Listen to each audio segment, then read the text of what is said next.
इमानदार, मेहनती र देशभक्तहरूलाई सम्मान गर्दै व्यथिति, भ्रष्टाचार अनि अन्याय विरुद्ध हाम्रो निगरानी। यो हो टेलिभिजनको समय चक्रमा तपाईँलाई स्वागत छ दर्शकबिन। म विक्रम श्रेष्ठ। धेरैवटा शाखा खोलेर आफ्नो बेग्लै शानदार साख छ भनेर फुर्ती लगाउने ठुलो स्टोरहरू एकपछि अर्को गर्दै उपभोक्ता ठगीमा मुछिन थालेका छन्। कसैले लाखमरी मिठाईमा उपभोक्ता ठगेका छन्, कसैले म्याद नाघेको वस्तु बिक्री गरेर उपभोक्ताको स्वास्थ्यमा खेलवाड गरेका छन्। त अहिले बिग मार्ट भन्ने चेन सुपरमार्केटले कालो दालमा कालै व्यवहार देखाएको छ। दायाँ बायाँ बेइमानी बुझाइमा दालमा कालो छ भन्ने गरिन्छ। बिग मार्टले कालो दालमा कालै व्यापार गरेको भेटिएको छ।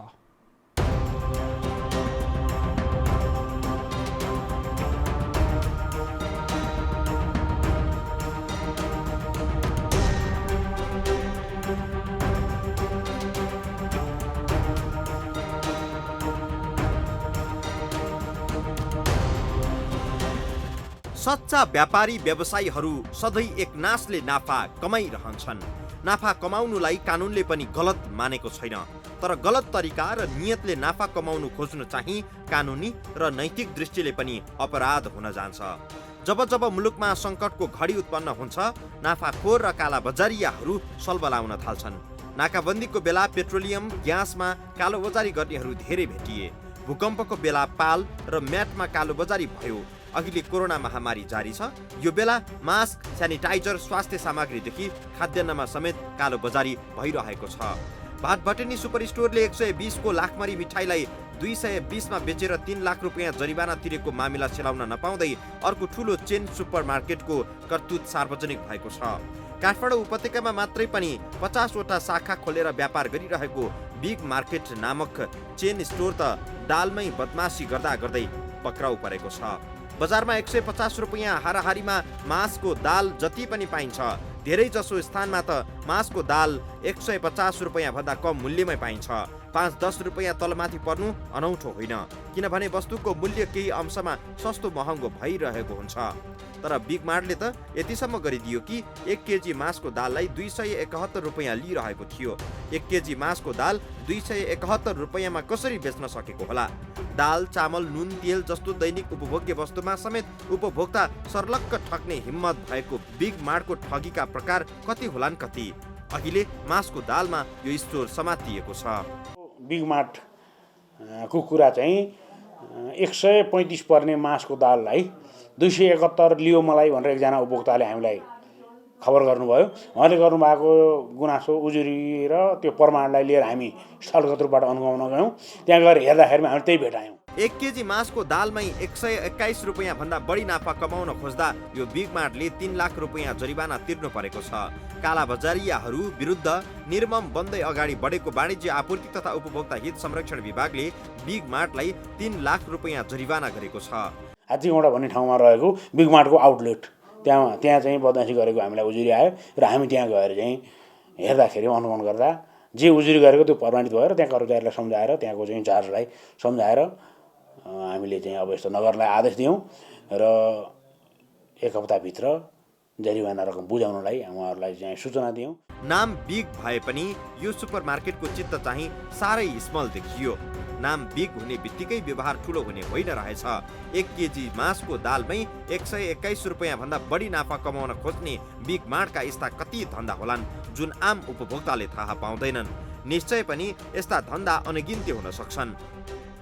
हामी विभागका टोली बजारमा जाँदाखेरिमा हरेक ठाउँमा हामी सम्झाइरहेका हुन्छौँ, व्यवसायीहरूलाई सम्झाएका हुन्छौँ, तपाईँहरूले मूल्यमा अनावश्यक बढी लिने, गुणस्तरमा अनावश्यक बढी लिने, लेभल नलागेको सामान बिक्री गर्ने, म्याद गुजेको सामानहरू बिक्री गर्ने, यस्तो काम नगर्नु होला। त्यस्तो गर्नुभयो भने तपाईँहरूलाई जरिमाना हुन्छ भने हामी सम्झाएर हिँड्छौँ। दैनिक उपभोग गर्ने आम उपभोक्तालाई पनि बिक्री मूल्य थाहा हुने वस्तुमै ठुला भनिएका स्टोरहरूले यस्तो काम गरेर दिन दहाडै उपभोक्ता ठग्छन् भने आम रूपमा मूल्य थाहा नहुने गरी वस्तुमा के सम्म होला? कतिपय वस्तुहरू यस्ता हुन्छन् जो वर्ष 2 वर्षमा एकपटक मात्रै खरिद गरिन्छ। त्यस्ता वस्तुको मूल्य पनि मानिसहरूलाई याद भइरहेको हुँदैन।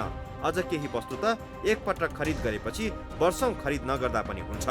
उदाहरणका लागि भान्सामा प्रयोग हुने कप, प्लेट, काँटा, चम्चा, चक्कु, चपबोर्ड जस्ता वस्तुको मूल्य सबैतिर एकनास हुँदैन, किनभने यस्ता वस्तुको विविधता पनि बढी हुन्छ। यस्ता वस्तुमा झन् सानो चित्त तर ठुलो आकार भएका स्टोरहरूले केसम्म गर्लान्। ठुला सुपर स्टोरहरूमा प्रवेश गर्नु अघि अब डर मानी सोचेर बुझेर मात्रै प्रवेश गर्नुपर्ने भएको छ। हजारौं वस्तु सजाएर ग्राहक आकर्षित गर्ने यी स्टोरहरूले कति बेला उपभोक्तालाई झुक्क्याउँछन् पत्तै नहुने रहेछ। ठगीमा पसिसकेपछि कारबाहीको माग गर्दै सरकारी अड्डा धाइरहनु भन्दा नठगिनु नै बुद्धिमानी हो।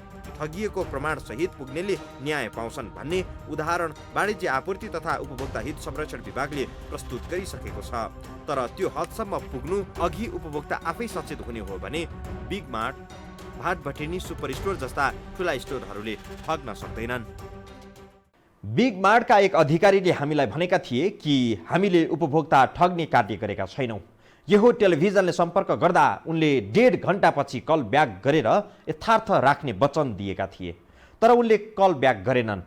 उनको दावी अनुसार बिग मार्टले 271 रुपैयाँ प्रति केजीमा बेचेको कालो दाल अर्ग्यानिक हो। बजारमा पाइने अन्य दाल जस्तो दाल हुँदैन यो। यसकारण विषादी र रासायनिक मल हालेर उत्पादन गरिएको दाल भन्दा फरक दाल बिग मार्टले बेचेको उनको दावी थियो।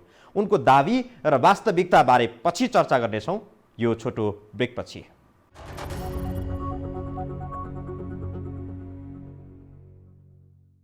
कालो दालमा कालै खेल, उपभोक्तामाथि झेलै झेल। धेरै वस्तुहरू एकै छानामुनि राखेर उपभोक्ता आकर्षित गर्न खोज्ने, सुपर मार्केट सञ्चालन गरेको भनेर समाजमा प्रतिष्ठा कायम गर्न पनि खोज्ने, तर दालमै झेल गर्ने कस्तो व्यापार होला? अर्ग्यानिकका नाममा प्रचलित मूल्यभन्दा झन्डै दोब्बर मूल्य असुल गर्ने बिग मार्टले गरेको दावी सत्य हो त? भाटभटेनीले लाखमरीमा दोब्बर मूल्य असुल्न खोज्दा आफै 3 लाख जरिमानामा परेको धेरै भएको छैन। भाटभटेनीलाई गुरु थापेर बिग मार्ट पनि कतै उही पथमा लम्किएको त होइन?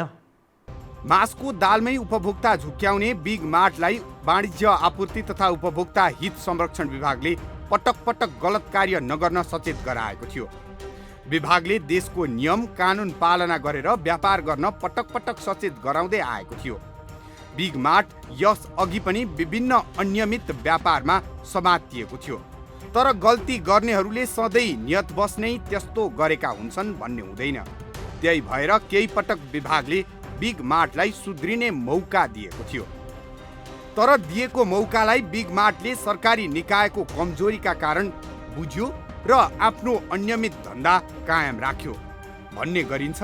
निदाएकाहरूलाई बिउजाउन सजिलो हुन्छ, तर निदाएको अभिनय गरेकाहरूलाई बिउजाउन कठिन हुन्छ। हो, बिग मार्टले पनि सुध्रिने बाचा त गर्यो, तर उसको नियतमा खोट थियो। त्यही भएर उसलाई सुधार्ने विभागका प्रयासहरू असफल भए। अब यस्तो नगर्नु छ भने हामीले उहाँहरूलाई चाहिँ सजग गरायौँ। यसभन्दा अगाडि पनि त्यहाँ सजग गराएको, अहिले फेरि जाँदाखेरिमा त्यो समस्या देखियो र हामीले तत्काल रु 3 लाख जरिवाना गऱ्यौँ। बिग मार्टले अनुचित व्यापारिक क्रियाकलाप गरेको ठहर गरेर विभागले उपभोक्ता हित संरक्षण ऐन 2075 अनुसार 3 लाख रुपियाँ जरिवाना गरेको छ। यो जरिवाना 1 हप्ताभित्र बिग मार्टले तिर्नुपर्नेछ। सजायमा चित्त नबुझे पनि बिग मार्टले तोकिएको जरिवानाको आधा रकम विभागको खातामा जम्मा गरेर पुनरावलोकनका लागि जान सक्छ। र यसमा चित्त नबुझे 1 हप्ताभित्र विभागमा तपाईँहरू फेरि अपिल गरेर आउन सक्नुहुन्छ प्रशासकीय पुनरावलोकनको लागि। र जरिवाना गरेको रकमको 50%, 3 लाख जरिवाना गरिएको छ। उहाँहरूले 1,50,000 ब्याङ्कमा धरोटी राखेर यहाँ फेरि हामीले दिएको निर्णयमा चित्त नबुझे फेरि उहाँहरू चाहिँ निवेदन लिएर यहाँ आउनु पनि पाउनुहुन्छ। भाटभटेनी सुपर स्टोरको प्रतिस्पर्धी स्टोरका रूपमा परिचित बिग मार्ट हाल सालै सञ्चालनमा आएको हो। लकडाउनका कारण लामो समय बिग मार्टका अधिकांश शाखाहरू बन्द रहे। लकडाउनमा पनि सुपर स्टोरहरू खुल्ला रहेको भनेर भाटभटेनीको विरोध भइरहँदा बिग मार्ट भने बन्द नै थियो। लकडाउनमा स्टोरहरू खुल्ला गरेर विवादमा परेको भाटभटेनी लाखमरीमा उपभोक्ता ठगेको भनेर दण्डित भएको थियो। भाटभटेनीकै बाटो पछ्याउँदै बिग मार्टले पनि कालो दालमा कालै व्यापार गर्न खोज्दा समातिएको छ। 7 दिनभित्र त्यो जरिवाना चाहिँ विभागले उपलब्ध गराएको राजस्व खातामा रकम जम्मा गर्नुपर्छ र यहाँ आएर उहाँहरूले चाहिँ प्रतिबद्धता व्यक्त गर्नुपर्छ, एउटा कबुलियतनामा गर्नुपर्छ। अबदेखि यस्तो बदमासी उपभोक्ता ठग्ने काम चाहिँ हामी गर्दैनौँ भनेर उहाँहरूले चाहिँ कबुलियत गर्नुपर्छ। यसै गरी विभागको अनुगमन टोलीले म्याद नागेको सामग्री बेचेको भेटेपछि हाम्रो किनमेल सपलाई पनि 2 लाख रुपियाँ जरिवाना गरेको छ। बिग मार्टले बढी मूल्य लिएको र हाम्रो किनमेल सपले म्याद नागेको वस्तु बेचेको अभियोगमा यस्तो कारबाही विभागले गरेको हो। लकडाउनका समयमा बिग मार्टले दराज अनलाइन मार्फत पनि सामग्रीहरू बिक्री गरेको छ। दराज अनलाइन यसअघि नै विवादमा परिसकेको अनलाइन हो। यो अनलाइनले सेलका नाममा साबिक मूल्यमा नयाँ मूल्य कायम गरेर त्यसमा छुट घोषणा गरेर उपभोक्ता झुक्क्याउने गरेको थियो। नेपालमा लोकप्रिय हुँदै गएको अनलाइन सपिङको वातावरण नै बिगारेको आरोप पनि दराजलाई लागेको थियो। यही विवादास्पद दराज अनलाइनसँग बिग मार्टको व्यापारिक साझेदारी रहेको छ। दराजले आपूर्ति गरेका वस्तुहरूमा असंख्य गुनासोहरू सार्वजनिक भइरहेका छन्। अर्थात् बिग मार्टको व्यापारिक साझेदार पनि विवाद मुक्त छैन।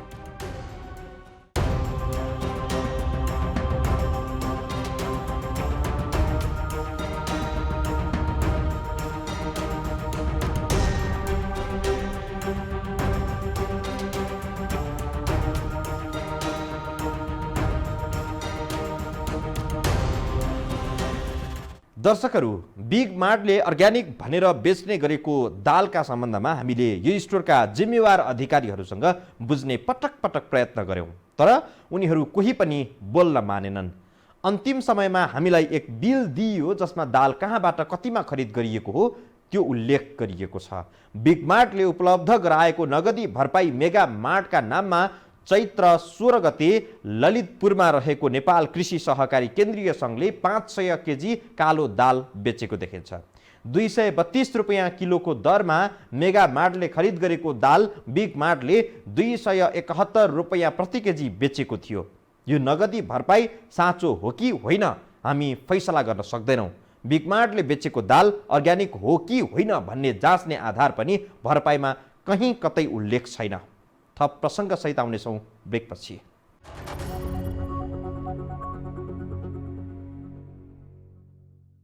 अनियमित कार्यहरू थाहा पाउने नै अनुगमन वा परीक्षण विधिबाट हो।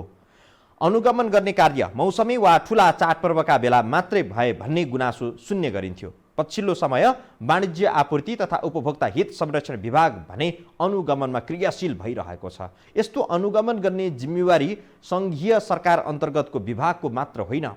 देशमा रङ्गी बिरङ्गी सरकारहरू छन्, तर उपभोक्ताको मामिलामा अनुगमन गर्न चाहिँ कुनै सरकार पनि अघि सरेको देखिन्न।